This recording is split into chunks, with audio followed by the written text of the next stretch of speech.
At 7:02 p.m. on the 14th of March 2024, the National Weather Service in Louisville issued a tornado warning for Taylor County, Kentucky. The warning was based on a radar-indicated tornado in a severe thunderstorm moving northeast at 45 miles per hour. The storm had already produced a tornado over neighboring Adair County just minutes earlier. Officials urged residents in the path to take cover immediately. The warning covered the city of Campbellsville and areas to the north and east. At that moment, the sky was dark and the wind had already picked up. Some people saw the rotation in the clouds. Others heard the roar before they saw anything at all. At 7:08 p.m., the tornado touched down approximately 2.5 miles west of Campbellsville. It was a wedge tornado, wide and dark, with debris already swirling at its base. The National Weather Service would later confirm it was an EF3 tornado with estimated winds of 150 miles per hour. The path of destruction stretched for nearly 12 miles. It cut through neighborhoods, farms, and the campus of Campbellsville University. In minutes, the storm would leave a scar across the community that would take years to heal.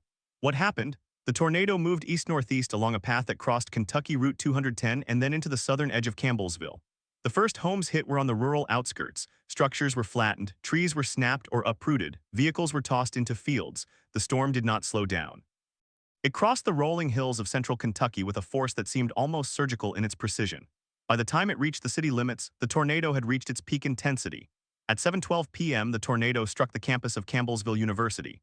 The university had a student population of about 12,000. Many students were in their dormitories or in the student center when the warning was issued. Some had already moved to interior hallways or basements. Others had not. The storm tore through the campus, heavily damaging the Powell Athletic Center and several residence halls. Windows shattered, walls collapsed. The roof of the Student Recreation Center was ripped off and thrown into a nearby parking lot. Emergency services were immediately overwhelmed. At 7:18 p.m., the tornado crossed the downtown area. Business owners had locked their doors and retreated to back rooms. The historic Taylor County Courthouse sustained damage to its dome and upper floors. A gas station on Broadway Street was destroyed. Power lines were down across the city. Trees blocked roads. The tornado then moved northeast, striking a mobile home park on the edge of town. The damage there was catastrophic. Mobile homes were not anchored to foundations the same way traditional houses were, and many were simply destroyed. Rescue crews would spend hours digging through the wreckage. When the storm passed, the silence was immediate and strange. The wind stopped, the rain stopped. What was left was a landscape of splintered wood, twisted metal, and the sound of emergency sirens. The first reports of casualties began to come in by radio. 6 people were confirmed dead, dozens more were injured. Some of the injured were trapped in debris. Search and rescue teams from across the state converged on Campbellsville. The National Guard was activated. The governor declared a state of emergency for Taylor County. How could this have happened? The National Weather Service had issued a tornado watch for the region at 3:45 p.m. that afternoon. The watch was upgraded to a warning 45 minutes before the tornado struck. Those warnings were broadcast on television, radio, and through mobile phone alerts, yet some people did not receive the warning in time. Some had their phones on silent. Others were in buildings without working weather radios. Some did not know the difference between a watch and a warning. The question that emerged later was not whether the warning was issued, but whether it was heard. And even if it was heard, whether people knew what to do. The meteorological setup that day had been textbook for a severe weather outbreak. A strong low-pressure system over the Mississippi Valley pulled warm, moist air north from the Gulf of Mexico. At the same time, a cold front pushed east from the plains. The clash of air masses created conditions for supercell thunderstorms. The atmosphere was unstable, wind shear was high. By late afternoon, storms had erupted across western and central Kentucky. The storm that produced the Campbellsville tornado was one of several that day. It was not the only one, but it was the deadliest. After the tornado, investigators from the National Weather Service and the Federal Emergency Management Agency arrived to survey the damage. They conducted a damage survey and rated the tornado an EF3 on the enhanced Fujita scale. The path width reached up to 3/4 of a mile in some areas. They documented the destruction of over 200 structures, with at least 75 completely destroyed. The economic loss was estimated at over $30 million, but those numbers did not capture the human cost. The victims included a family of 4 in a mobile home on the northeast edge of town. They had no basement. They huddled in a closet, but the tornado lifted the entire home off its foundation and threw it into a field. 2 students from Campbellsville University were killed when a brick wall collapsed in their dormitory. An elderly couple in a farmhouse on the west side of town died when the house was buried under a collapsed barn. The other victims were a motorist whose car was thrown off the road and a firefighter who was struck by debris while responding to a call. The firefighter's death raised difficult questions about the safety of emergency responders during a tornado. He had been on duty that evening. When the warning came, he and his crew were already out on a call for a downed power line. They were trying to clear the road when the tornado hit. The crew took shelter in a ditch, but a piece of roofing material was thrown into the ditch and struck him. He died at the scene. His colleagues carried him out of the debris after the storm passed. He was 28 years old. In the days that followed, the community came together. Volunteers arrived from surrounding counties. Donations of food, water, clothing, and building materials poured in. The Red Cross set up a shelter in the high school gymnasium. Campbellsville University canceled classes for the rest of the week. Students helped clean up debris. Local churches organized meal distributions. The governor toured the damage and promised federal assistance. But for the families who had lost loved ones, no assistance could bring back what was taken. What investigators found as they pieced together the timeline was that the tornado warning had been issued with a lead time of 6 minutes before the touchdown.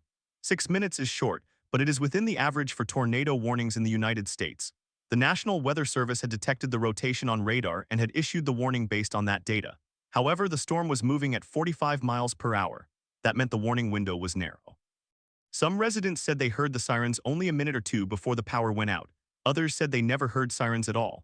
The city of Campbellsville had outdoor warning sirens, but those sirens were designed to be heard outdoors. Inside a home with the television on, or inside a dormitory with music playing, the sirens might not have been audible. Additionally, some of the sirens had malfunctioned during a maintenance test earlier that year. The city had scheduled repairs, but they had not been completed by March 14th. That failure became a central point of discussion in the aftermath. How many lives could have been saved if the sirens had worked? The question was asked again and again, but it was one that could never be answered. The tornado also exposed weaknesses in the infrastructure of the region. Many homes in rural Taylor County did not have basements. The soil in central Kentucky is often rocky, making basement construction expensive and difficult, so residents were left with interior rooms or closets as their only refuge. In mobile homes, there was no safe place. The county had designated storm shelters, but they were few and far between. The nearest public shelter was at a fire station 2 miles from the mobile home park. For families without transportation, getting to that shelter in 6 minutes was impossible. The storm itself was a classic supercell. It had a well-defined hook echo on radar. Meteorologists tracked it in real time. The warning was accurate, but the human system of response had gaps. Some people did not know what a hook echo meant. Some did not have a weather app. Some did not trust warnings because of false alarms in the past. The tornado of March 14th would change that. After it was over, more residents began purchasing weather radios. The city council allocated funds to upgrade the siren system. The university installed a mass notification system that sent text alerts to every student and staff member. But these were changes that came after the loss. The broader question that remained was about the culture of preparedness in the region. Kentucky is part of Tornado Alley, not exactly, but it sits in a zone where severe weather is common, yet many residents still treated tornado warnings with a casual attitude. The March 14th event shattered that.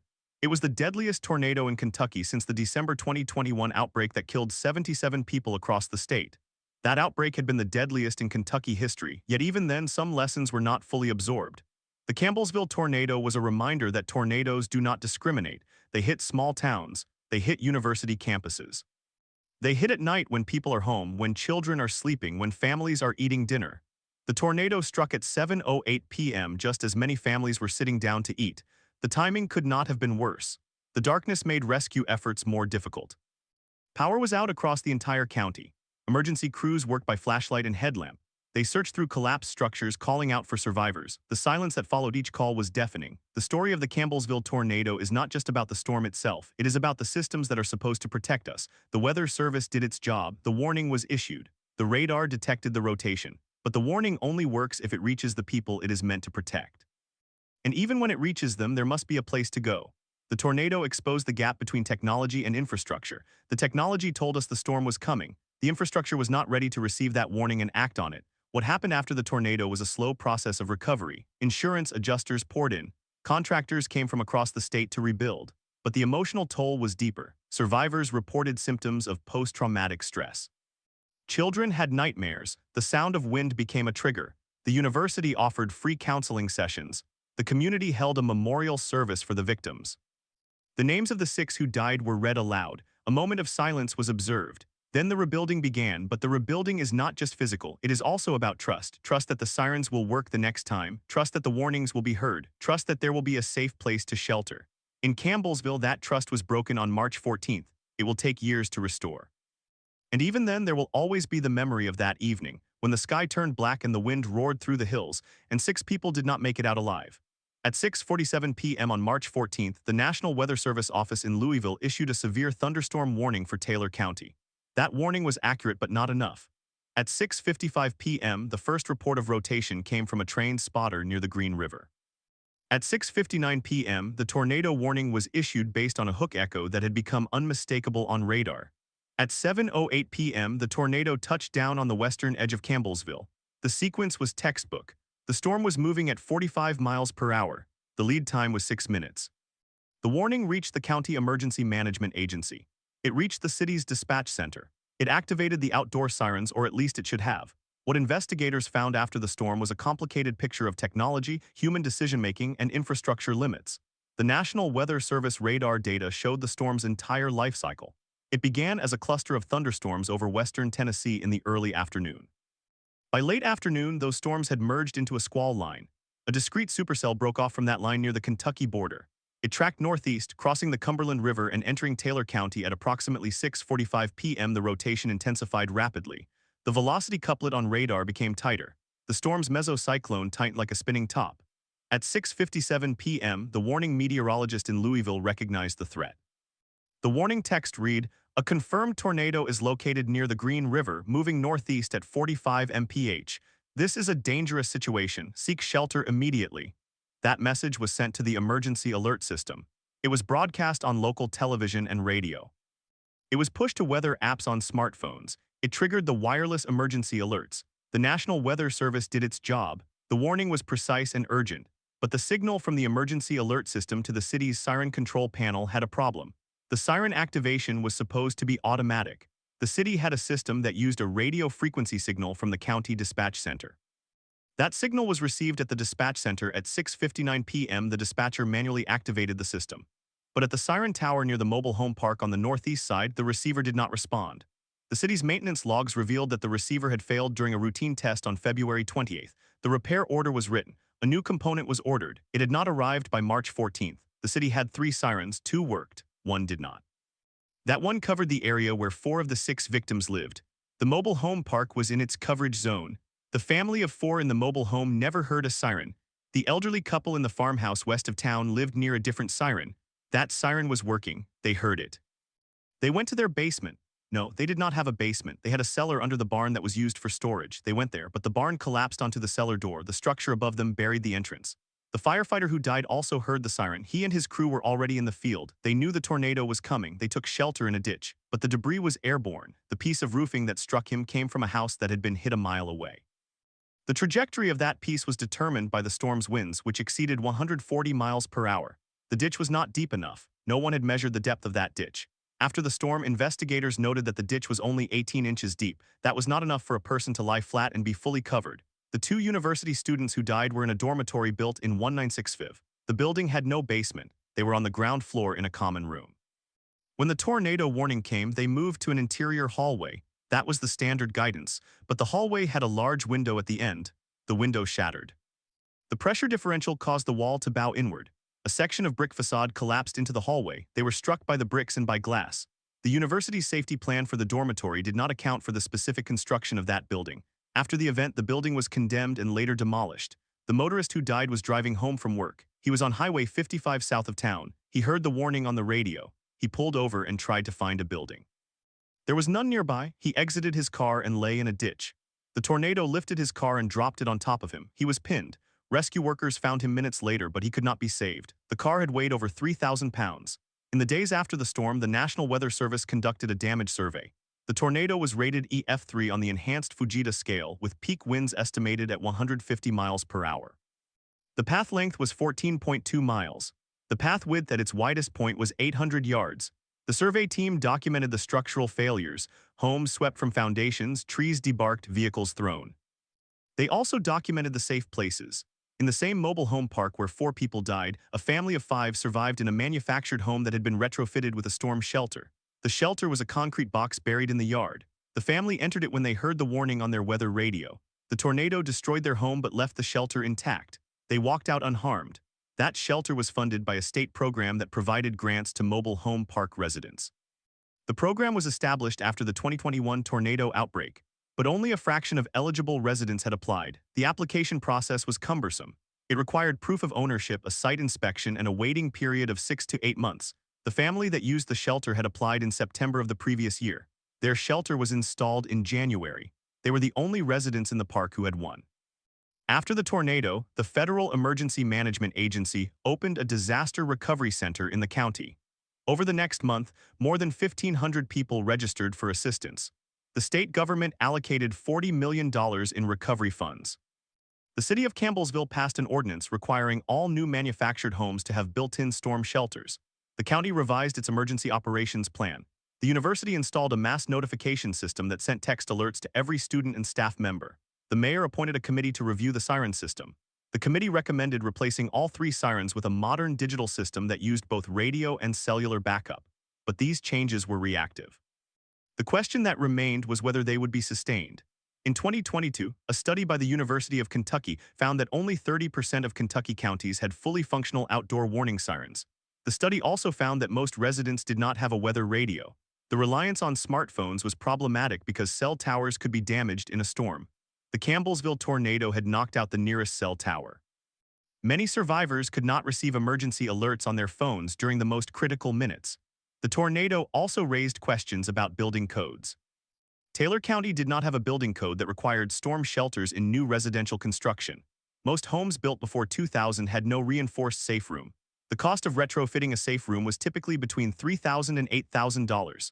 For many families, that cost was prohibitive. The federal government offered a grant program through the Hazard Mitigation Grant Program, but the funding was limited and competitive. After the Campbellsville tornado, the state legislature considered a bill to require storm shelters in all new residential construction in tornado-prone counties. The bill stalled in committee. Opponents cited the cost to homebuilders and the difficulty of enforcing a statewide standard. The human cost of that inaction continued to echo.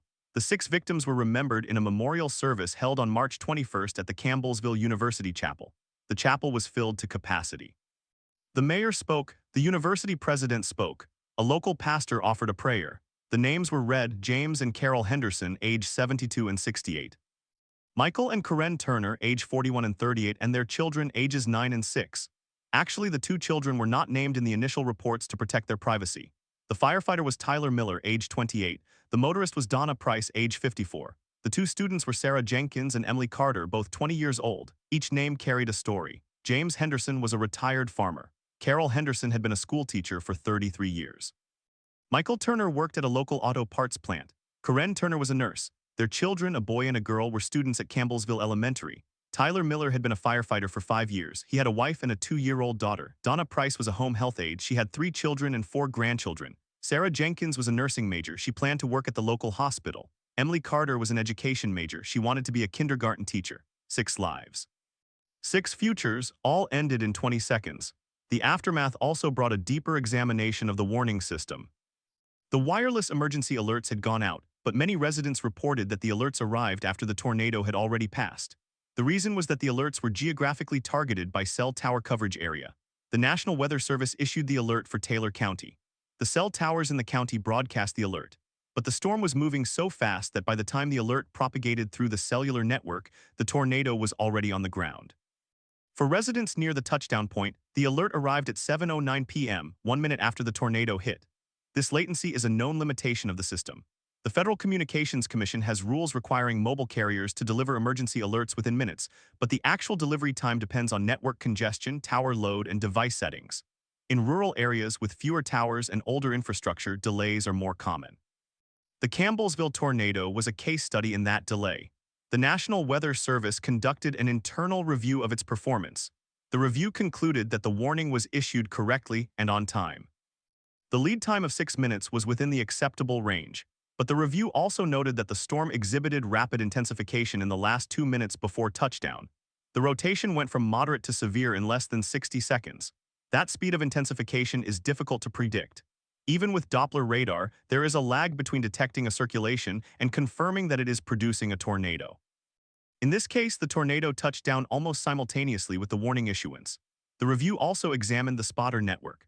The storm was detected by a trained spotter who reported a funnel cloud at 7:01 p.m. That report was relayed to the National Weather Service, but the spotter was located near the Green River, roughly 5 miles from the touchdown point. By the time the report was processed and relayed to the Emergency Management Agency, the tornado was already on the ground. The spotter network is a critical component, but it cannot overcome the limitations of distance and speed. In the months after the tornado, the community held town hall meetings to discuss preparedness. The meetings were attended by hundreds of residents. They asked questions: why were the sirens not working? Why was there no shelter in the mobile home park? Why did the university not have a safer building? Why did the warning not come sooner? The answers were not satisfying. Funding was limited, infrastructure was old, geography was unforgiving. But the meetings produced one concrete outcome: a community-wide effort to map and publicize all public storm shelters in the county. The local newspaper published a map. The county installed signs along roads pointing to the nearest shelter. The university designated several basements in academic buildings as shelters and opened them to the public during warnings. The tornado also changed how the community thought about risk.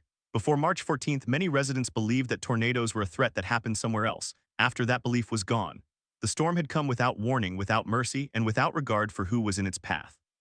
The sound of the wind, survivors said, was like a freight train, but they also said that the silence after it passed was worse. That silence was the absence of sirens, the absence of power, the absence of neighbors. And in that silence, the community had to decide what to do next. In the weeks that followed, the Federal Emergency Management Agency sent assessment teams into Campbellsville. They interviewed survivors, cataloged damage, and reviewed the timeline of the storm. Their report, released in July of 2024, confirmed what the community already knew: the warning system had not performed as intended. The 6-minute lead time was technically sufficient, but the actual warning delivery was fragmented. The sirens failed. The cell phone alerts arrived late, whether radios were not widely used. The result was that many residents had no actionable warning before the tornado struck. The report also examined the structural vulnerability of the homes that had been destroyed. Of the 45 homes that were damaged or destroyed, 33 were manufactured homes. Manufactured homes are not required to meet the same wind resistance standards as site-built homes. HUD codes require manufactured homes to withstand winds of up to 100 miles per hour depending on the zone, but that is well below the 150-mile-per-hour winds of an EF2 tornado. The difference is not just numbers, it is life and death. In a site-built home with a basement, an EF2 tornado is dangerous but survivable. In a manufactured home without a foundation or a safe room, the same tornado can be fatal. The Campbellsville tornado exposed a gap in the safety net that had been known for years but never closed. The National Weather Service had documented this gap in multiple studies. In 2019, a study of tornado fatalities in the southeastern United States found that manufactured homes accounted for nearly half of all tornado deaths, even though they made up only about 10% of the housing stock. The study recommended that all manufactured home parks be required to have community storm shelters. The recommendation was not adopted at the federal level. It was left to states and counties. Kentucky had no such requirement. The Taylor County Emergency Management Director, Mark Reynolds, had been advocating for a community shelter in the Green River Estates mobile home park for 3 years. He had applied for FEMA hazard mitigation grants twice. Both were denied. The first denial cited lack of matching funds from the county. The second denial cited competing priorities in the region. After the tornado, Reynolds was asked if he felt the system had failed. He did not answer directly. He said that when you have limited resources, you make the best decisions you can with the information you have. That was what he had done. It was not enough. The survivors of the tornado carried more than physical scars. The mental health impact was significant. In the months following the storm, the local mental health center reported a 300% increase in appointments. The most common complaints were anxiety, insomnia, and hypervigilance to weather alerts. Many residents reported checking the weather multiple times a day. Some could not sleep during thunderstorm warnings. The sound of wind, even a gentle breeze, triggered panic. Children were particularly affected. The local school district brought in counselors from the state crisis response team. They worked with students who had lost friends, homes, and in some cases, parents. The university provided counseling to its students. Sarah Jenkins and Emily Carter had been well-liked. Their classmates held a candlelight vigil on the campus lawn. The university set up a memorial fund for scholarships in their names. The fund raised over $50,000 in the first month, but the emotional toll extended beyond the 2 students. Many students had witnessed the tornado from dormitory windows. Some had been in the academic building that was partially damaged. They described the sound of the glass breaking, the shaking of the walls, the sight of trees snapping. For weeks after, the university held voluntary debriefing sessions.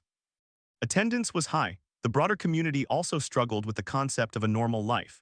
The grocery store reopened after structural repairs were completed in May. The library reopened in June. The elementary school underwent a month of repairs, but normal was different. The sky became a source of anxiety. A dark cloud on the horizon was enough to send people to basements.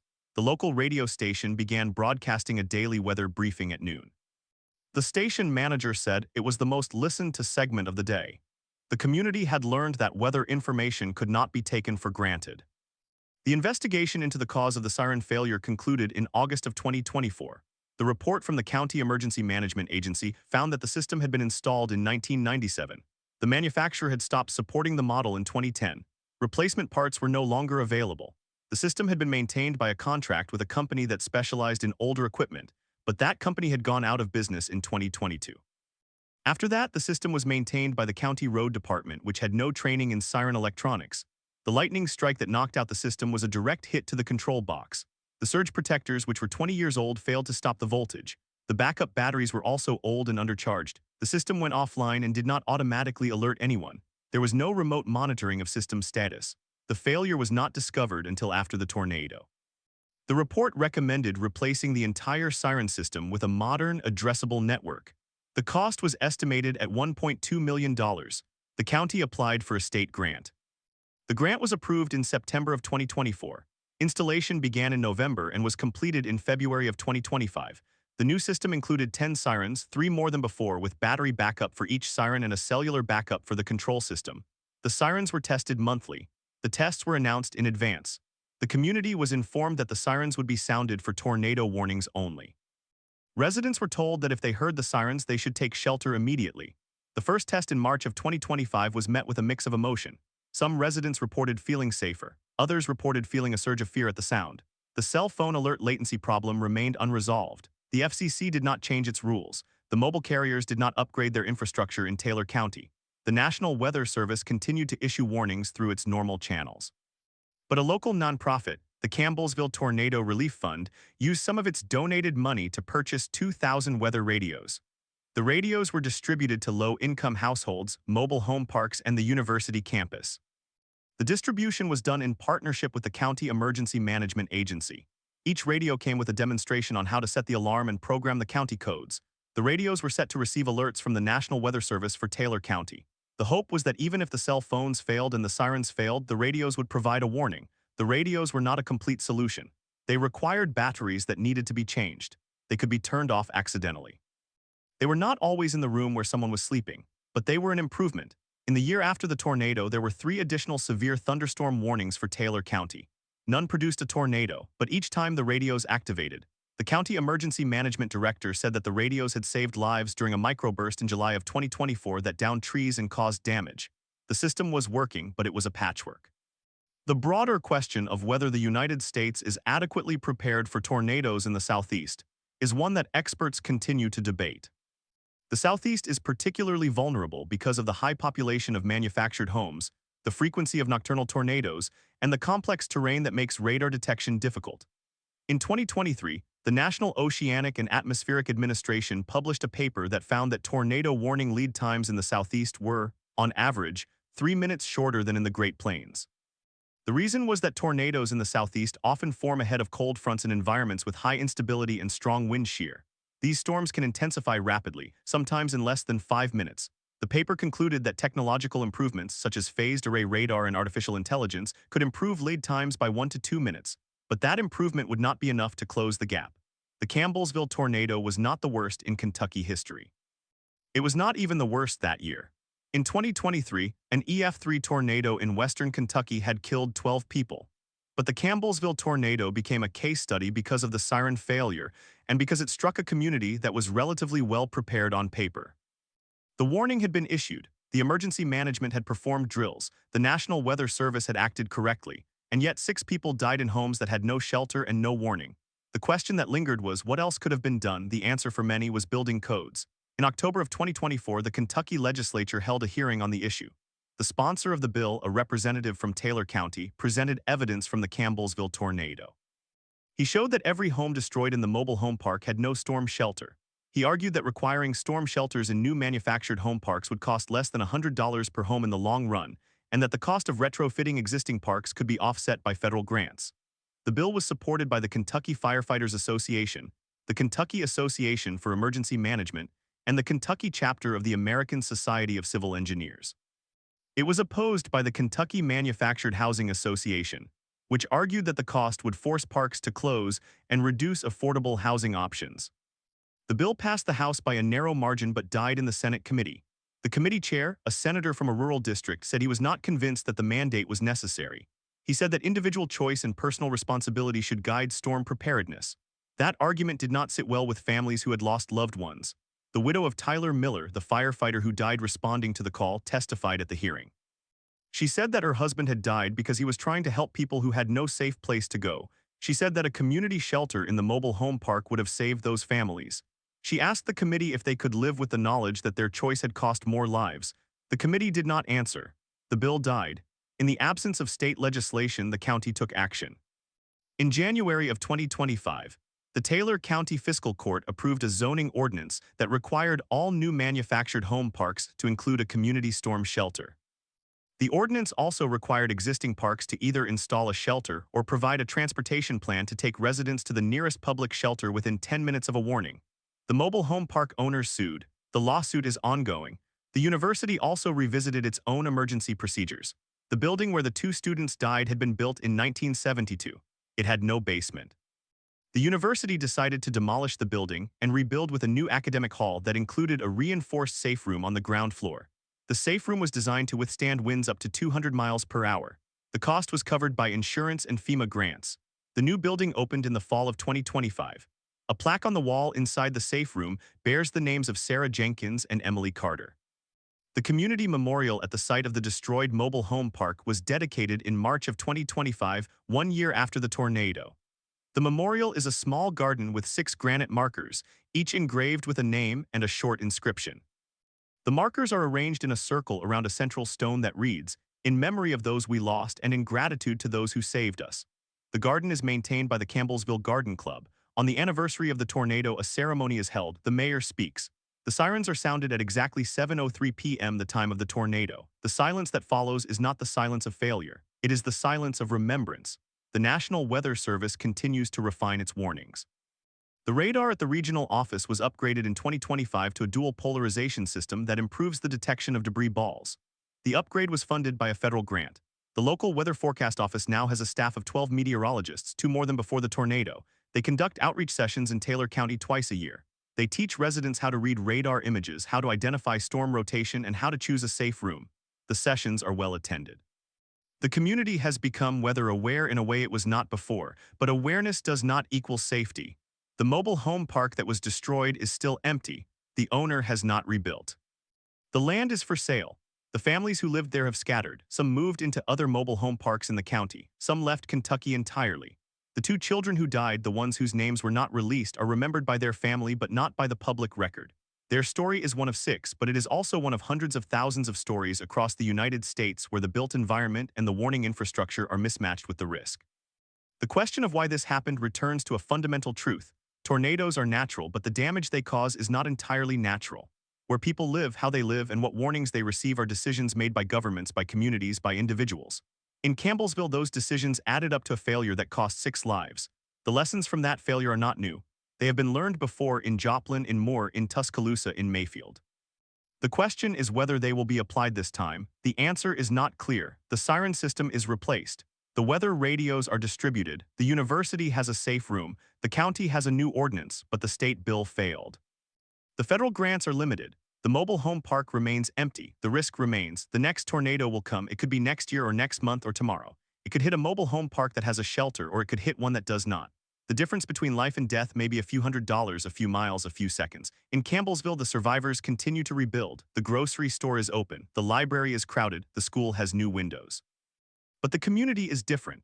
On a stormy night, the windows are still watched. The radar app is still open. The weather radio sits on the nightstand. The sound of wind still carries a memory. The silence after the storm still carries a weight, and on March 14th every year the sirens will sound.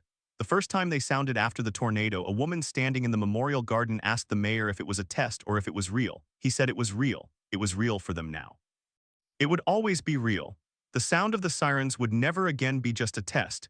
It would be a reminder of what was lost, of what was saved, and of what still needed to be done. The 6 lives ended in 20 seconds, but the memory of those seconds had no end. At 8:14 p.m. on the evening of March 14, 2024, the National Weather Service office in Louisville issued a tornado warning for southeastern Taylor County.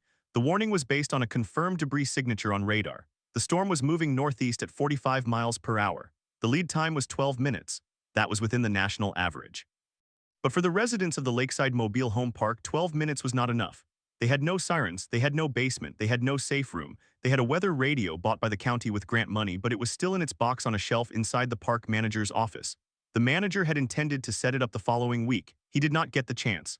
The storm that night was not a supercell in the classic sense. It was a low-topped, high-shear event typical of the Ohio Valley in early spring. The instability was marginal. The shear was extreme. The atmosphere created a narrow, intense vortex that touched down just west of the Green River Lake Dam, crossed Highway 68, and entered Campbellsville from the southwest. The damage survey later conducted by the National Weather Service rated the tornado an EF3, with winds estimated at 150 miles per hour. The path length was 9.2 miles. The maximum width was 600 yards. The damage was consistent with a violent, fast-moving storm that did not follow the typical hook-echo pattern. It was what meteorologists call a debris ball tornado. The radar signature shows a tight, circular area of high reflectivity as the tornado lifts trees, buildings, and vehicles into the air. That signature appeared at 8:16 p.m. By 8:19, the tornado had struck the park. The failure of the siren system was not a mystery. The county had installed the system in 198.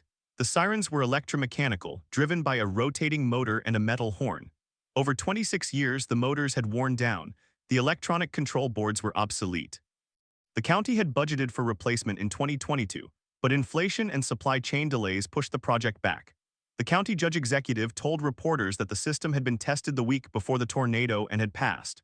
What he did not say was that the test only checked the sirens' ability to produce sound, not their ability to receive a signal from the Emergency Operations Center. That signal was sent at 8:15 p.m. It was a dedicated phone line that connected the EOC to the siren controller.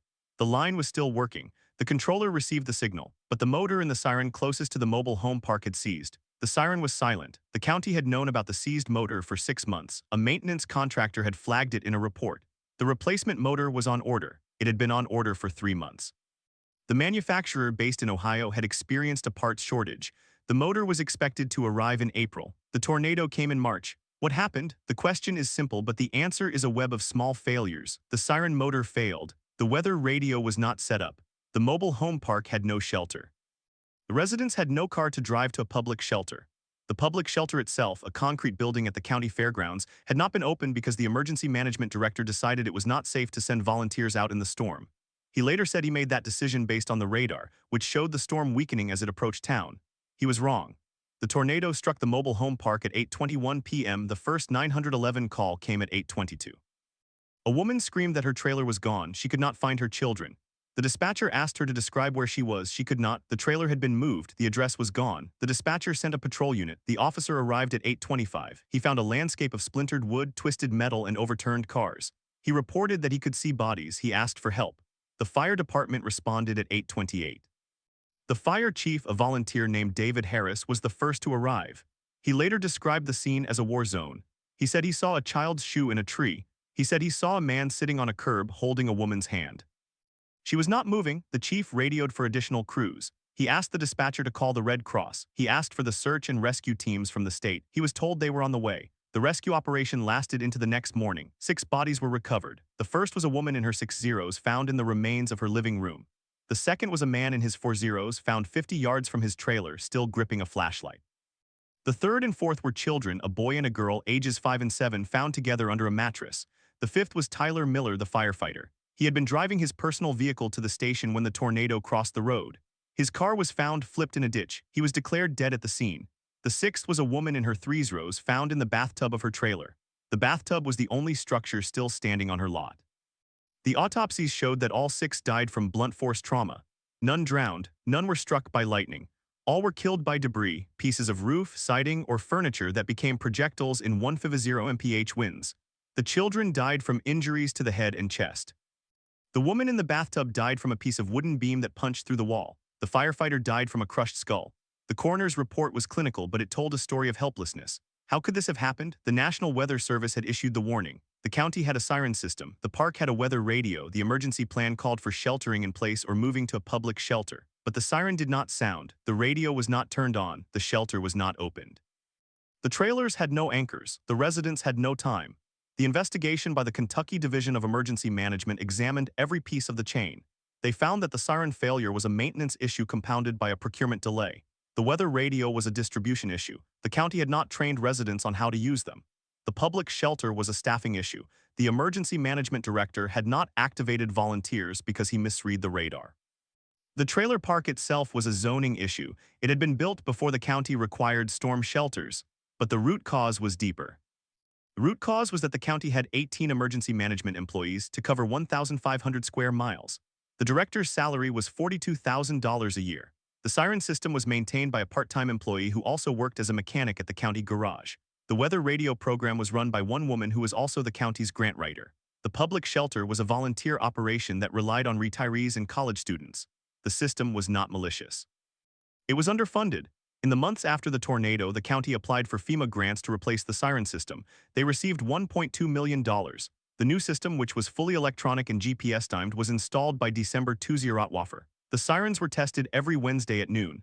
The test was announced on the county's Facebook page. The sirens worked, but the sirens could not save the 6 who had already died.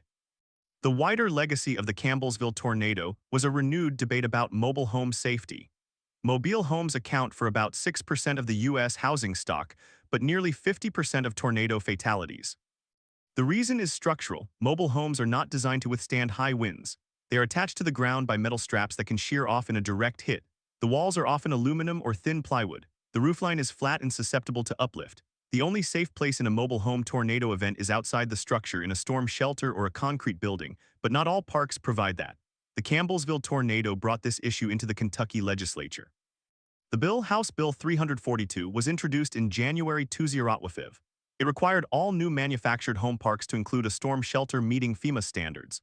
It also required existing parks to provide a transportation plan to a public shelter within 10 minutes of a warning. The bill was supported by the Kentucky Firefighters Association, the Kentucky Association for Emergency Management, and the American Society of Civil Engineers. It was opposed by the Kentucky Manufactured Housing Association, which argued that the cost would drive up rents and close parks. The bill passed the House by a narrow margin. It died in the Senate committee. The committee chair, a senator from a rural district, said he was not convinced that the mandate was necessary. He said that individual choice and personal responsibility should guide storm preparedness. That argument did not sit well with families who had lost loved ones. The widow of Tyler Miller, the firefighter who died responding to the call, testified at the hearing. She said that her husband had died because he was trying to help people who had no safe place to go. She said that a community shelter in the mobile home park would have saved those families. She asked the committee if they could live with the knowledge that their choice had cost more lives. The committee did not answer. The bill died. In the absence of state legislation, the county took action. In January of 2025, the Taylor County Fiscal Court approved a zoning ordinance that required all new manufactured home parks to include a community storm shelter.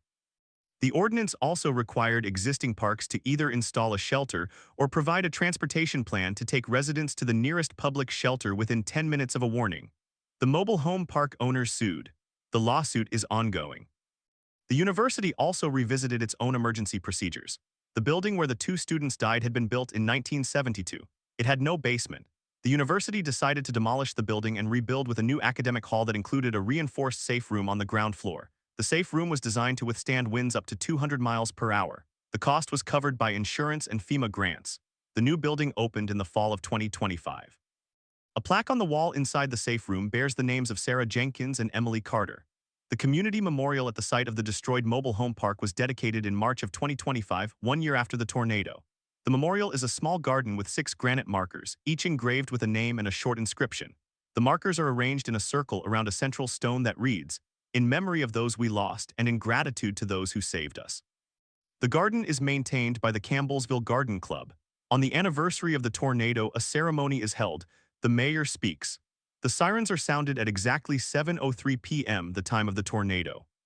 Silence that follows is not the silence of failure. It is the silence of remembrance. The National Weather Service continues to refine its warnings. The radar at the regional office was upgraded in 2025 to a dual polarization system that improves the detection of debris balls. The upgrade was funded by a federal grant. The local weather forecast office now has a staff of 12 meteorologists, 2 more than before the tornado. They conduct outreach sessions in Taylor County twice a year. They teach residents how to read radar images, how to identify storm rotation, and how to choose a safe room. The sessions are well attended. The community has become weather aware in a way it was not before, but awareness does not equal safety. The mobile home park that was destroyed is still empty. The owner has not rebuilt. The land is for sale. The families who lived there have scattered. Some moved into other mobile home parks in the county. Some left Kentucky entirely. The two children who died, the ones whose names were not released, are remembered by their family but not by the public record. Their story is one of 6, but it is also one of hundreds of thousands of stories across the United States where the built environment and the warning infrastructure are mismatched with the risk. The question of why this happened returns to a fundamental truth. Tornadoes are natural, but the damage they cause is not entirely natural. Where people live, how they live, and what warnings they receive are decisions made by governments, by communities, by individuals. In Campbellsville, those decisions added up to a failure that cost 6 lives. The lessons from that failure are not new. They have been learned before in Joplin, in Moore, in Tuscaloosa, in Mayfield. The question is whether they will be applied this time. The answer is not clear. The siren system is replaced. The weather radios are distributed. The university has a safe room. The county has a new ordinance, but the state bill failed. The federal grants are limited. The mobile home park remains empty. The risk remains. The next tornado will come. It could be next year or next month or tomorrow. It could hit a mobile home park that has a shelter, or it could hit one that does not. The difference between life and death may be a few $100s, a few miles, a few seconds.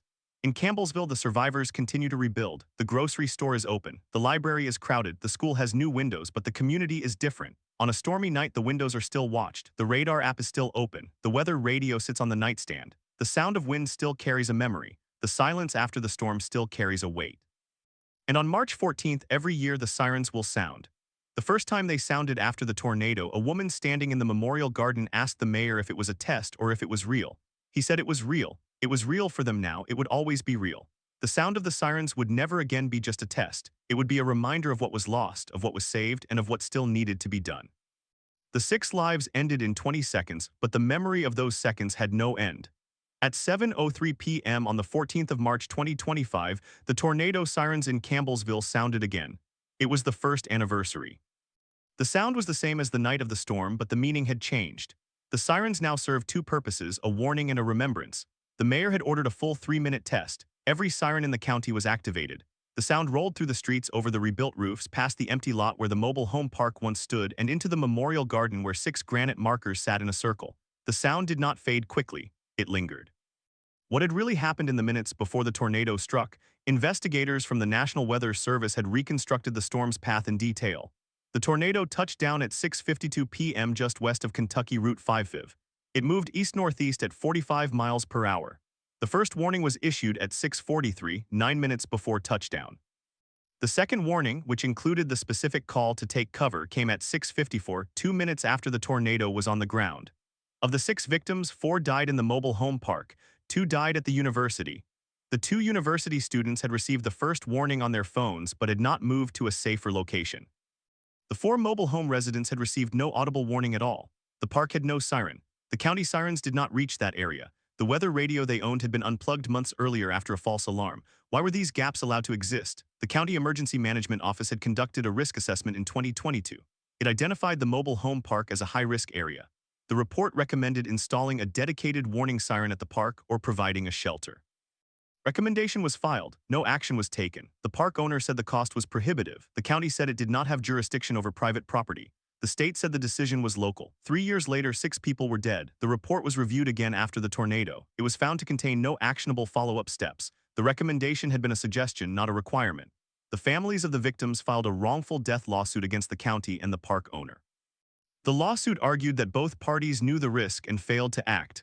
The park owner argued that tenants were responsible for their own safety. The county argued that the mobile home park was not on its property. The case settled out of court in October 2025. The terms were not disclosed. The families received an undisclosed sum. No one admitted fault. The wider question remained. The United States experiences an average of 1,200 tornadoes each year. About 70% of tornado fatalities occur in mobile homes. The number of mobile homes in the country is growing. Between 2010 and 2020, the mobile home population increased by nearly 800,000 units. Many of these units are located in regions with high tornado risk, including the Ohio Valley, the Mississippi Delta, and the Deep South. In those regions, the percentage of mobile homes with access to a community shelter is less than 10%. The cost of building a shelter for a typical mobile home park of 50 units is around $150,000. That is about $3,000 per unit. The average annual premium for mobile home insurance in Kentucky is $500. The incremental cost of a shelter is roughly the same as 6 years of insurance payments. But insurance only covers property. Shelters cover lives. The Campbellsville tornado did not change the national conversation. No federal legislation was introduced. No national grant program was expanded. The state bill died in committee. The county ordinance was challenged in court. The lawsuit was still pending as of early 2026. The mobile home park remained empty. The risk remained. The next tornado will come. It will hit another park. The sirens will sound. Some will hear them. Some will not, and the silence afterward will carry the same question: how could this have happened?